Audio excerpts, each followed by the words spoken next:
In this video, I'm gonna break down the real reason why I decided to learn to code and why it has been the best decision I made in my life.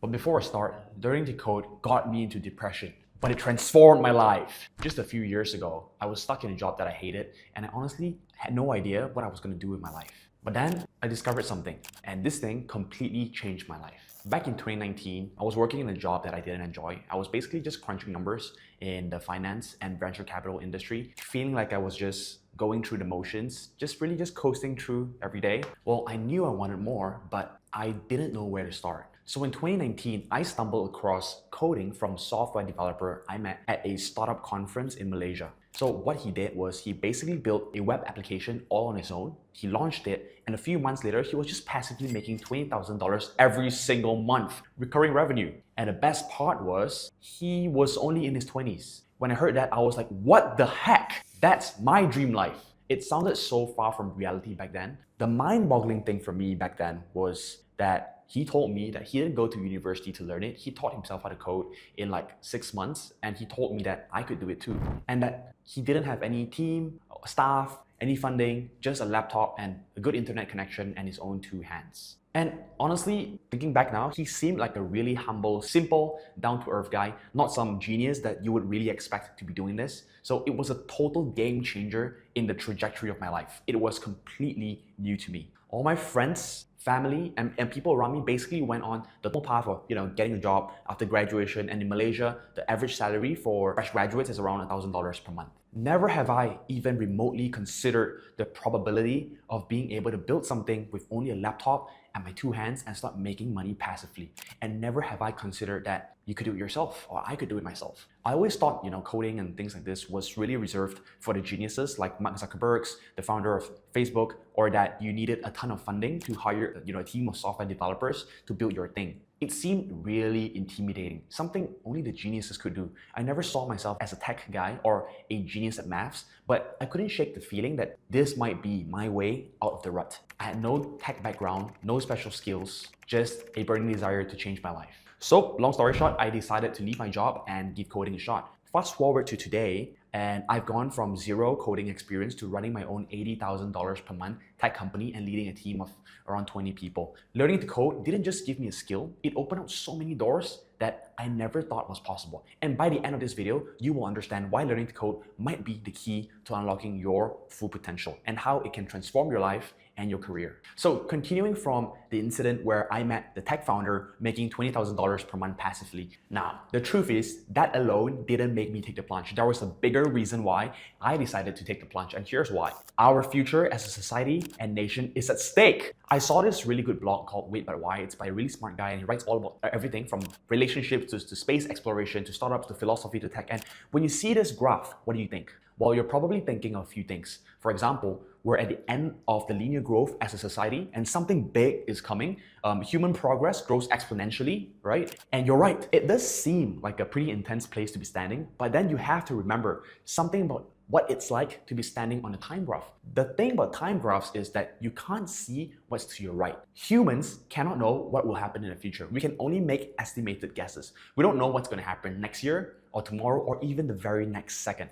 If you could see what's to the right of the x-axis, you're probably a billionaire by now. But here's how it actually feels to be standing here, which probably feels pretty normal, right? It's basically where we are right now. Now, imagine taking a time machine, going back to the 17th century, a time where the world didn't have proper electricity, we didn't have phones, we didn't have computers, and we couldn't have any form of long-distance communication. So imagine when you get there, you retrieve a person, you bring him to 2015, and then you walk him around and watch him react to everything. It's impossible for us to understand what it would be like for him to see shiny trains or cars or video calling people from thousands of miles away, to rewatch a video of a musical performance that happened 100 years ago or 50 years ago, and mobile phones must seem like a magical object that allowed him to capture a real image or record a living moment. Generate a map, moving blue arrow that shows you GPS. And this is all before you show him the internet or explain things like the International Space Station or nuclear weapons or cryptocurrencies, right? But here's the interesting thing. If he then went back to the 17th century, we take the time machine and go back the same distance, get another person from the 15th century now, bring him back to the 17th century and show him everything. Well, think about it. The 15th century guy would be shocked by a lot of things. It would be far less of an insane experience for him. Yes, While the 17th century and 15th century were very different, they were very much less different than 17th century versus 2015. Does that make sense? The 15th century guy would learn some mind-bending stuff about space and physics. He'll be impressed with how committed Europe turned out to be with all this new imperialism stuff, and he would have to do some major revisions of his concept of the world map. But watching everyday life go by in the 17th century, from transportation to communication and stuff like that, it's pretty similar to how it's like in the 15th century. This pattern, where human progress keeps moving quicker and quicker as time goes on, is what the futurist Ray Kurzweil, it's what he calls the human history's law of accelerating returns. This happens because more advanced societies have the ability to progress exponentially faster than less advanced societies. So that's the point, which I agree. So just look at the advancements of AI in the past 1.5 years since ChatGPT has launched. Things are changing literally every week. There's a new tech, and in fact, there's an arm race on AI development now. But I digress, right? But long story short, I hope I'm not boring and confusing any of you here, but the point I'm trying to make here is we know something is about to happen very soon. We don't know what exactly it is and when it will happen, but we know it will happen, and we have to be prepared for it, right? And to summarize this before I move on, this is a quote by Vinod Khosla, an Indian-American billionaire, businessman, and a VC, venture capitalist. And this quote perfectly summarizes it, right? Humans think linearly, but tech trends are exponential. Don't be the boiling frog. This is the frog in the boiling water syndrome. I'm sure you must have seen this at some point in your life, right? So this is how the story goes. If you throw a frog into a pot of boiling water, it will jump out immediately. But if you put it in room temperature and slowly increase the heat, it will stay in the pot until it dies. So this picture also perfectly summarizes it. When I saw this, I realized people have a strong tendency to slowly get used to things that would shock them if they saw them with their own fresh eyes. Now, this is the Gartner hype cycle. Gartner is the world's largest market research firm that releases this picture every single year. It shows you all the emerging technologies with potential to disrupt industries. You know, for context, you can think of the internet back in the days. Everyone was hyping it up, and investors were just throwing money everywhere, throwing millions of dollars at anything that has just a .com on it, until we hit the .com bubble in 1995, around that time, right? Where we went through the trough of disillusionment, and then it eventually picked up again. All new tech essentially goes through the same thing. And each dot you see over here has the potential to disrupt industries. The question is, are we prepared? As a nation and as an individual, are we prepared?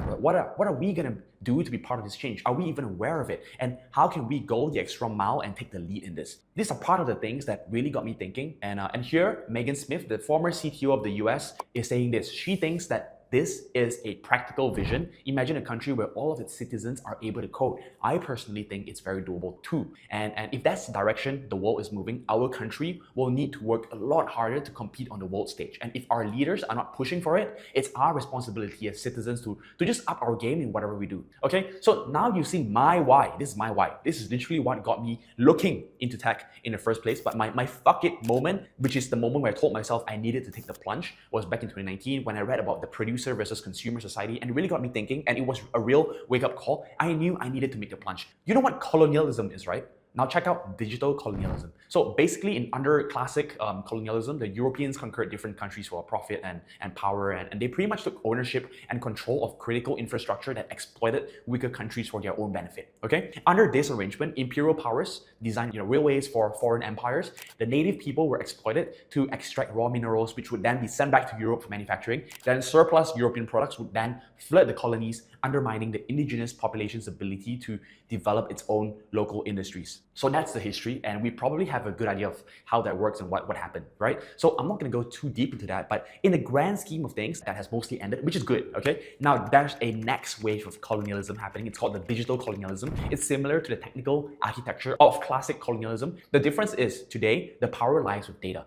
Big tech corporations use proprietary software, corporate clouds, and centralized internet services to spy on users, process their data, and spit back manufacturing services to users. In South Africa, Google and Facebook dominate the online ads industry. Uber has captured so much of the traditional taxi industry that drivers have been petrol bombed in the South American taxi wars. And meanwhile, Netflix is buying up content in Africa and pulling subscribers away from local television services. In fact, I'm not sure if you guys know this, but Netflix is now the #1 source of internet traffic across the world. That's crazy. AWS, Amazon Web Services, market share in the worldwide cloud infrastructure market now is 31%, 25% by Microsoft, and 10% by Google. This is in the first quarter of 2024. The common denominator is they're all from the US. That's where your data is being stored at. And My point here is some companies overseas know more about you than you know about yourself. They know more about you, they know more about your family, they know more about what your family know about you, right? So is our country ready for that? What are we gonna do about it,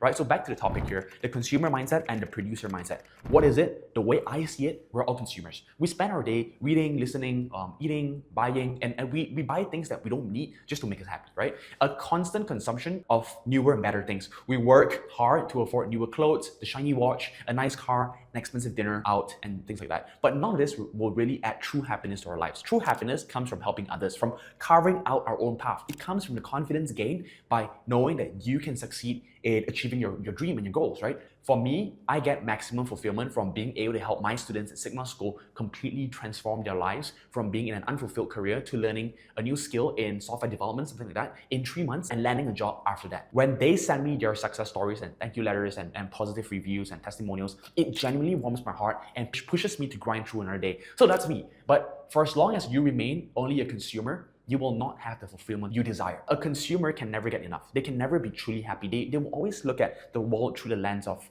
what they can get from it instead of what they can give to it. Producers, on the other hand, strive to make something valuable to others. They receive their payment not only monetarily, but through the confidence of self that they don't require anyone else to survive in this world. It's not as hard as you might think. You don't have to have a large fabrication shop selling millions of items. You could simply start with a blog. You could put out information that can help people going through the same experiences you've gone through. You could build a tool that makes life easier for others. The producer mindset allows you to view the world through the opposite lens. This lens will keep you striving to find new ways to provide value and allows you to see how others are doing the same. And 99% of the world are consumers. Think about it. How are you going to stand out if you're yet another consumer? To stand out and add value, I would say that you need to have a producer mindset, or at least try to have one, right? The producer versus consumer society. Now, the question is your country prepared for it? Here are a few questions to ask yourself. So I'm from Malaysia, and wherever you are watching this from, you could probably relate this back to your country too. What are your primary growth industries? What will be our core skills as a society? What will Malaysia be famous for when foreigners think about us, right? How will Malaysia prosper and grow and not just survive? Is our education system producing enough producers, independent thinkers, and techies? Are we building a strong community for innovation in this country, right? So agriculture, palm oil, oil and gas contributes to around 40% of the Malaysian GDP. It's okay for the past decades, that's fine, but eventually we're gonna need to grow this pie bigger. And the only way we're able to do so is with technology and entrepreneurship. Because if you think about it, from an economics point of view, the primary factors of production has always been our labor, capital, and land, all of which are limited. Tech, software, technology is the only thing that allows you to broaden the pie with disproportionate amount of input. And I know we can do better as individuals and as a nation, 100%. So with all this in mind, I consider it my opportunity cost, which is the value of the next best alternative you give up when you make a choice. For example, I have 8 hours a day for work, 9 to 5, right? If I choose to spend my 9 to 5 gaming and consuming, I'll gain some level of cheap dopamine, and that's pretty much it, right?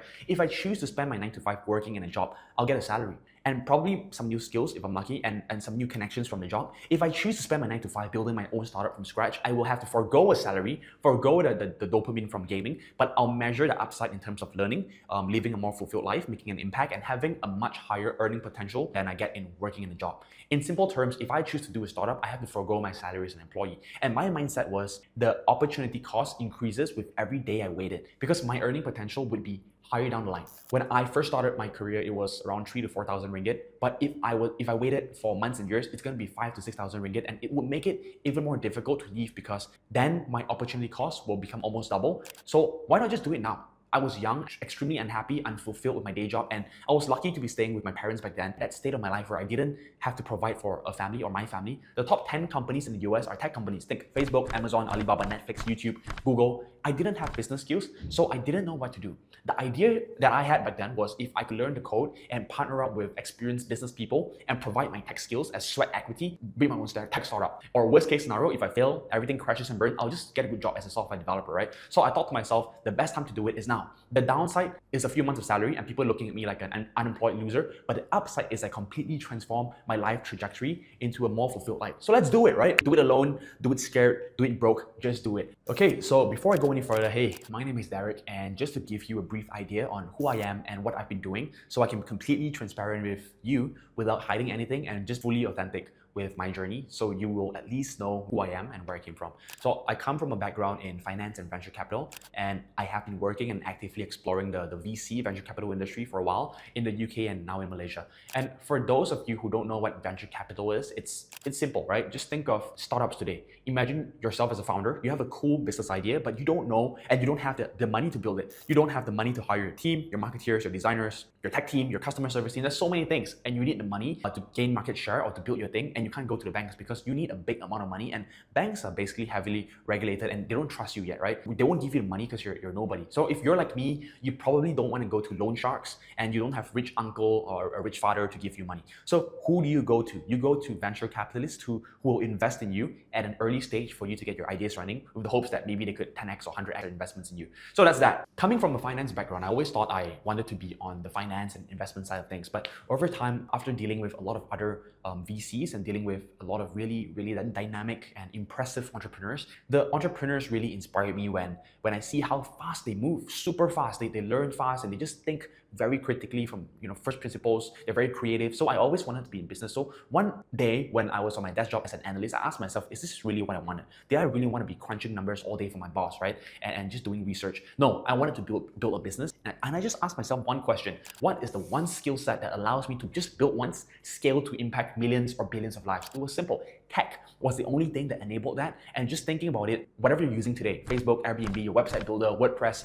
your marketing tools, they're all built by tech, and I can guarantee that. So long story short, throughout my journey in this, I've started with self-learning the code, but I've gone on to teach myself skills by skill stacking in marketing, design, project management, business development, growth hacking, and so on and so forth, until recently making my first $80,000 per month. And this is from running a coding school, managing a software development house, and also building startups. Here's what many people don't know because they don't see it. What many people don't know is that I was brought up in a very traditional, average Asian upbringing, and I was taught to work hard, study hard, and most of this advice really came from my parents and the people around me. So what happened was, ever since young, I was told to strive for the best school results, the best grades, and I did pretty well in school throughout my life, but I was never asked what I was truly passionate about. I never questioned it. I just pretty much went on life on autopilot, just following the default safe path in life. So I really just went with how, whatever seemed cool. And back then I did finance. The first semester in, I knew that it wasn't for me, but I just went like, hey, it's fine. I never questioned the path because the university path is a must, right? If you don't have a university, you're a failure. So I never even thought of any other routes besides the traditional path. And come to think of it, I probably decided on what degree I wanted to spend, 4 years of my life in. I made that decision in less than a month. Like right after high school, there wasn't much time. I just had to choose one and go, right? Which makes absolutely no sense when you think about it. People go to university fully prepared to take hundreds of thousands of loans and commit your life plans to that one career after 1 or 2 months of deciding as an 18-year-old person. Well, I'm not saying everyone is like this, but I know many are, and I bet many of you watching this could relate to. So long story short, when I decided to pursue the path in tech and entrepreneurship, so I was 23 and broke, right? So I didn't have money or time to do another university degree all over again. So what I did was I locked myself at home, and this is how my day was set up: 9 a.m. to 12 a.m. every single day, coding, no vacations, no time off, no socials, no holidays, just code, practice, and spamming projects all day, every day. It was literally one of the lowest points in my life. I was not paid. I didn't have an income. I was completely unemployed. I couldn't even go out for expensive meals. I couldn't even buy gifts for my girlfriend back then. So I just kind of exempted myself from all social life. I just questioned myself all the time, like, is this really for me? Can I really do this? Maybe coding isn't for me after all. I gave up multiple times. I applied for finance jobs. I still couldn't get a job, and I got even more depressed, and I just continued coding. So this whole saga, this whole thing, it took me around a year, all alone, didn't have mentors or a friend or community at all. And every time I saw some advice from random people online, I tried it, right? Every time I Google, learn how to code, I get thousands of suggested links, right? Didn't know which one to go for. Was it JavaScript, or back then Ruby or Python or C++? I've done a little bit of everything myself, trust me, but none really good enough to really build anything up from scratch. So looking back now, it's one of the best decisions I made, challenging myself to do something for myself. Then eventually people started knowing that I've been learning to code, and my friends with a computer science degree asked me to do a job interview with him. He couldn't do it at all, right? This technical interview. I had to teach him and do it for him. That's when I realized I'm onto something. So I felt more motivated. That gave me some confidence to continue learning. And eventually I landed my first project, and not long after that, my second project. So the first one was around $2,000. It's not a lot in the grand scheme of things, but it was huge for me. It was a game changer for me, right? It took me a crazy amount of time to even get here, and this is very good validation for my skills. So shortly after that, I closed my second project around $10,000, and I could really afford to live a little bit more. And not long after that, I closed my third one, which is around $100,000. So that's back then. That's how I started, and that's how I just continued to build projects and do startups and work with people. So many obstacles and issues from the start. We just gotta get through day by day, one step at a time. Fast forward to today, we're a team of 20 people now, and we did almost 350,000 ringgit, which is around 80,000 USD per month. We've helped over 50 of our students get jobs in tech completely from scratch, right? To get a job in tech to date, and we have like more than 50 in the pipeline as we speak. We're serving bigger clients on retainer, and as well as building my own tech startup in the HR space. I love exploring and traveling, and this year I've recently traveled once every month. I'm really happy about this. I've been to Bali twice this year, traveled Thailand. I hiked the tallest mountain in Malaysia, Kota Kinabalu. I went to Japan, and I'm going to China and Vietnam by the end of the year, right? So I've learned a lot. I've made a ton of mistakes. I've literally burned $200,000 to date in the past few years on various tech startups that didn't work out. And honestly, I'm still really learning the path and taking life one step at a time. But if you told me this would be the life I would be having now, back then, if you told me this, I wouldn't believe it, right? Learning to code has genuinely been the best decision in my life. This gave me a freedom I could never imagine 3 years back. I no longer have to worry about cash flow like I did 5 years ago. I get to attract and inspire my team to genuinely be fulfilled in their jobs and to learn any skill to overcome